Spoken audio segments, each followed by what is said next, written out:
এই আছি এখন আমি বর্তমানে বার্সানাতে। এখন হচ্ছে এই লাঠ মার হোলি, দেখো লাঠি দিয়ে মারছে, ঢাল দিয়ে ছেলেরা নিজেদেরকে প্রোটেক্ট করছে।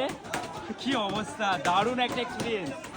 এখানেও তাই হচ্ছে, এখানে একজনকে দুজন মারছে, এরকম নিচে শুয়ে আছে আর ঢাল দিয়ে নিজেকে প্রোটেক্ট করছে।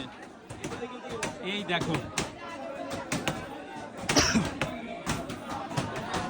ভগবান শ্রীকৃষ্ণ যখন এসেছিলেন রাধারানীকে রং মাখাতে, তখন আজকের দিনে রাধারানী আর তার সখীরা কৃষ্ণের কৃষ্ণ যাদেরকে নিয়ে এসেছিল সাথে করে, তাদেরকে সবাইকে একসাথে এই লাঠি দিয়ে তাড়া করেছিল, আর ঢাল দিয়ে ভগবান শ্রীকৃষ্ণ প্রোটেক্ট করতো নিজেদেরকে।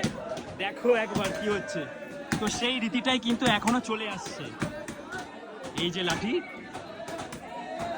আর নন্দগাঁও থেকে আসে হচ্ছে ছেলেরা, আর মেয়েরা হচ্ছে বার্সানার। আর এই একই জিনিস হবে আগামীকাল, বার্সানার সবাই যাবে নন্দগাঁওতে খেলতে।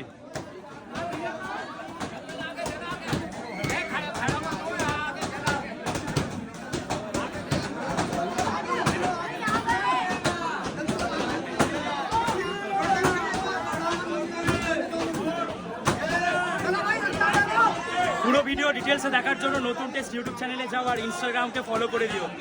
চলো, রাধে রাধে।